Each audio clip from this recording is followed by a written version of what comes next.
I do think this is an argument that we should allow on the program. I think we should allow basically every argument on the program because the marketplace of ideas, how we get to better results. Doesn't mean that you're always going to agree on everything. Doesn't even mean that every single one of you is always going to agree with every single thing I say or Buck says. But I do think as the situation in Iran has deteriorated over the past several decades of the Ayatollah's leadership, that their pursuit of nuclear weapons does, in my opinion, directly impact many of our safety and security here in the United States. And Arynne Wexler has made a persuasive case that is correct. So let me start with a tough one for you, Arynne. I asked Dave Rubin this in the second hour. Do you think that Israel should take out the Ayatollahs? Should they go ahead and finish the job? Or do you cross your fingers and hope that the Iranian people rise up against the Ayatollahs? And if they don't, have to negotiate with them going forward? What's the right result now that the raids, that the attacks have begun? Well, I think and also great to be with you, Clay. But I think the only option for Israel is to decisively win what they have now not what they've started, but the attacks against Iran need to be decisively finished.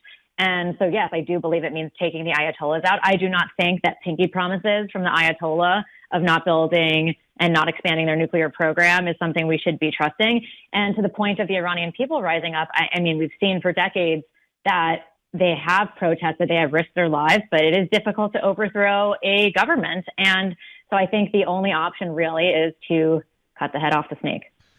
Okay, so people out there who may be listening to us and disagreeing, they would say, why do we think that who we replace, that is, let's say that the Ayatollahs get swept out, why do we think that what replaces the Ayatollahs will be better? It's hard to get much worse than where we are right now, but I would say when it comes to the Iranian people, these are deeply pro-Western people. Of course, you are going to have Iranian people who are sympathetic to the IRGC, but in general, we have seen, I would swap a lot of leftists in America for people in Iran. These women are brave. They show their hair. They get beaten in the street and oftentimes killed. So I think we have seen a resilience in the Iranian people. And, the Persian culture is something that is very elevated and very motivated. And I think we could see a real flourishing in the Middle East if the Iranian people could be who they were before the Ayatollahs. Okay, so I agree with a lot of that, but I'm going to keep pushing you with tough questions because you're smart, and I think you're going to have good answers, but also because, again, a lot of these are criticisms that I would be hearing from people who are listening right now. A lot of people, I would say, are adopting an isolationist America First philosophy, and they say, why should I care at all what happens in the Middle East? This is not America's battle. We shouldn't be involved in any way. You would respond how? I would say I'm also America First, but I think there's a real myopia happening right now with what America First means. Somehow we've decided that America First means America alone. And I don't know how we came to that definition. And there's something incredibly simplistic about that. But there seems to be a knee-jerk reaction that simply because another country has an interest, we must automatically oppose that interest as if we cannot have aligning interests with other countries. That makes no sense to me. That's not compatible with so much of our history. And in this case, because it happens to be Israel, and there's a lot of sentiment against Israel in the country right now, people have decided that Iran is the good guy. That is where we are in this logic. So, the idea of America First, we've seen President Trump have to take it back and almost redefine it back to what he meant it to be originally. So a lot of this movement that's, spamming the internet with America First, no new wars, they're actually directly at odds with what President Trump defines that to be. And so, yes, America First should not mean America alone. And I very much believe that a country that chants in their parliamentary sessions and when their presidents are sworn in, when they chant death to America, when this is what they teach their children on children's programs, when we have seen through the decades that they will attack American soldiers. How is this not anti-American when they call us Big Satan? I don't understand how not wanting those types of people with nuclear capability, I do not see how that is not America First.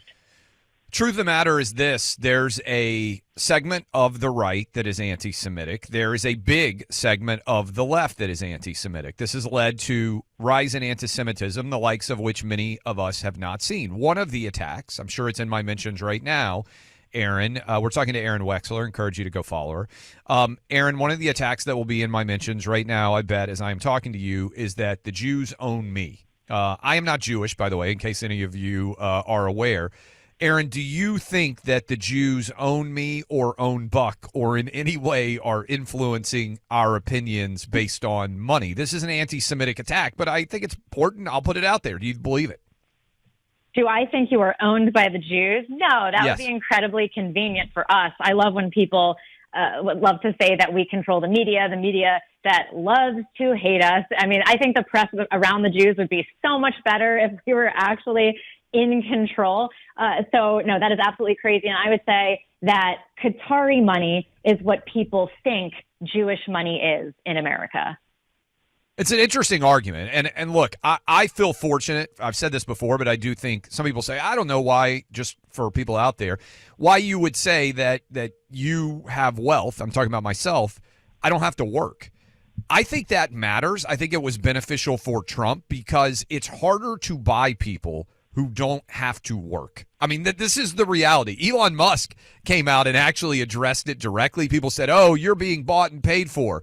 And he said, actually, no one can afford to buy and pay me enough because he's so wealthy. Now, I'm not Elon Musk wealthy, but I can say comfortably for everybody out there, there is no one who can afford to pay me because I don't have to work now. But I do think that argument's out there. The way that you pivoted on it is significant. There's substantial money out there rolling in from Middle East, from Jewish interest, from Saudi Arabian interest, from Qatari interest. I mean, that's how, frankly, I think Qatar got the World Cup, was they bought it. Saudi Arabia's got the World Cup in 2036. They bought it. But I actually think it's an interesting angle here. The thing that actually should unite us, and I'm curious if you would buy this, Arynne, and I think this is why Trump has had some success in the Middle East, is he's not leading with religion. He's leading with commerce and capitalism and the idea of business first for all the Muslims in the Middle East, for all the Jews in the Middle East, to the extent that there is much of a Christian population in the Middle East.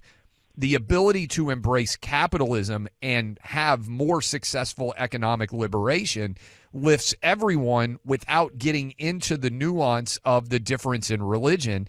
I think that's why Trump has had some success. Do you buy that?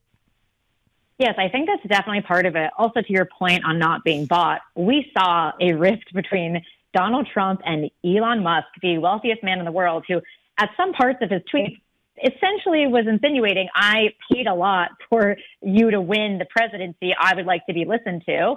And Donald Trump said, I'm sorry, I cannot be bought. And actually, and this is something I wrote about in an article on my Substack, which is substack.com/Arynne Wexler, /Arynne. That was my mistake. But you can find me also on Twitter at Arynne Wexler. And I have this thread there. I talk about the fact that even the left knows that Trump cannot be bought. That's actually why they hate him so much, because Donald Trump cannot be bought. So everything the man is doing right now in office is because that's what he wants to do. That's what he believes. And right now we're seeing a massive splintering. I think probably the first major splintering within the MAGA movement since its inception over everything that's happening with Iran, because Donald Trump promised us we would not have a nuclear Iran.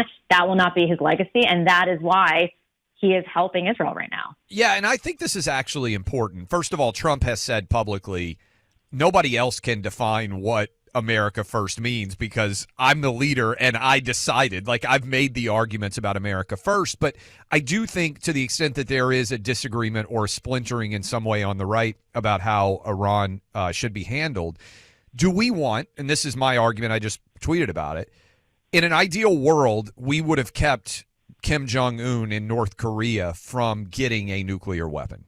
It is the danger, I would argue, is of anybody that has nuclear weapons, leaving aside terrorists getting them or something like that. A state having nuclear weapons. Kim Jong-un is the most dangerous right now person with access to nuclear weapons. I think most people out there, regardless of politics, would agree with that.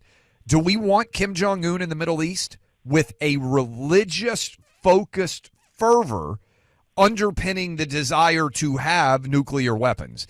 That seems like a really bad idea to me for America and the rest of the world. And that is why, on a purely rational basis, I think it is in direct American interest to keep a crazy religious group from having access to nuclear weapons. That seems like an easy argument to make. I'm surprised so many are missing it. Yes. Well, I'd like to say two things to that. The first, just on the comparison with Kim Jong-un. Kim Jong-un is poor.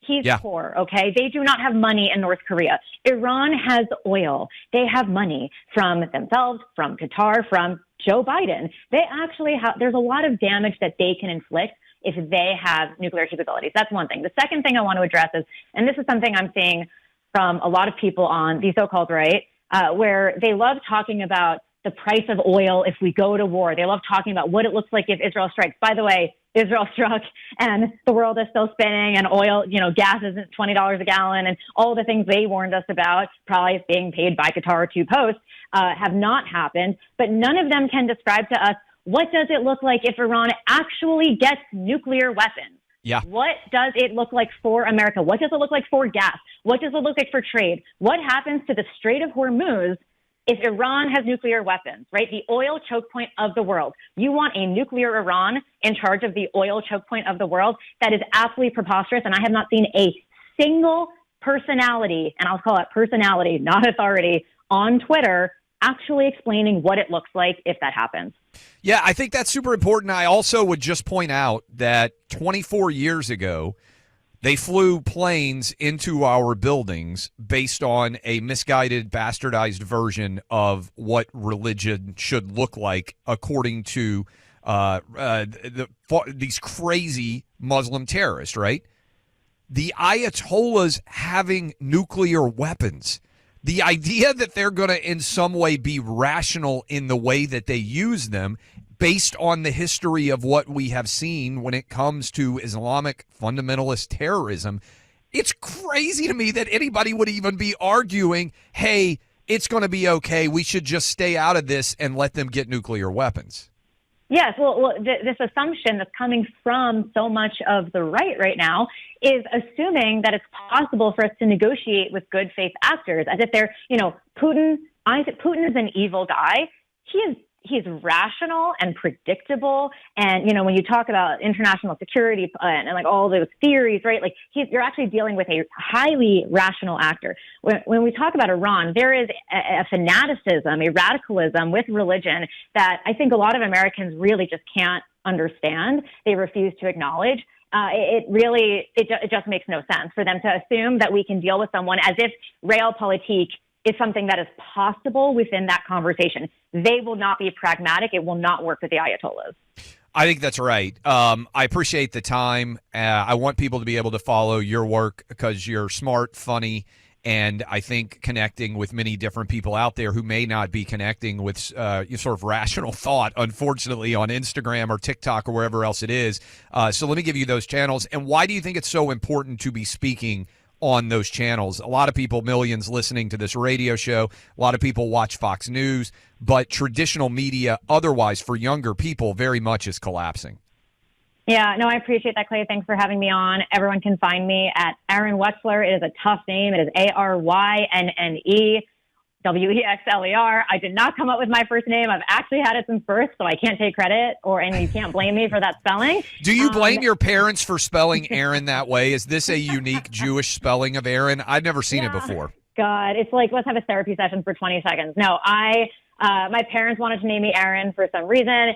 ARN is a boy's name. ERN is Catholic, and they thought, that's confusing. What I guess they didn't think was confusing was giving me a spelling that looks like the Aryan race as a Jewish woman, so I get hated by everyone and I confuse everybody. And some people also think it's a kind of black spelling, which is also fun. So I confuse the left because they think I'm ethnic and they can't really say anything against me. So hopefully that explanation will help you all remember how to spell it, which is ARYNNE. And yeah, I think it's really important to speak, especially to people who are on Instagram and Twitter, which are my main platforms, because most people have TikTok Brain these days. A lot of, like you mentioned, I don't even have cable news in my own house. So a lot of people in my generation are not watching mainstream media, and it's important that we still make sure they are seeing facts and getting other opinions other than the left.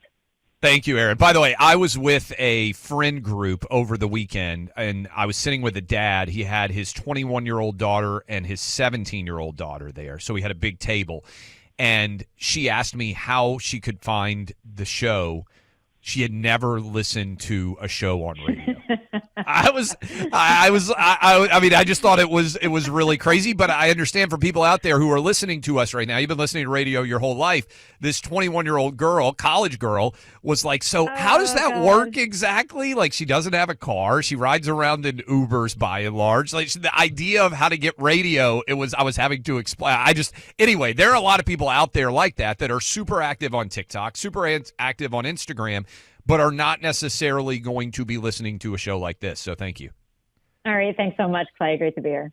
Look, Israel at war with Iran right now, and we're going to talk and continue to talk about this and why I think it's so significant. To me, it's directly connected to what happened on October 7, 2023, and the brutal attack that Hamas launched to try to propagate war, I think, for generations to come in Israel. And I traveled over there. I saw for my own eyes. I think it's important to call out good. It's important to call out evil, and it's important to understand what exactly is going on. And there are a lot of people out there that are in bomb shelters right now. Israel is not a profoundly wealthy country, top to bottom. There's lots of work, lots of bomb shelters that need to be made available for more. Lots of protected cars, lots of schools that need to be protected from the bombs that are raining down. You know, this is crazy. I never seen anything like it. When I was touring Israel, they have to cover the elementary schools in many parts of the country in concrete roofs that are built as different parts just to protect in the event that a missile might arrive. Imagine living in America where our elementary schools had to be built with bomb-proof roofs because you never knew when a bomb might come while the kids are in school.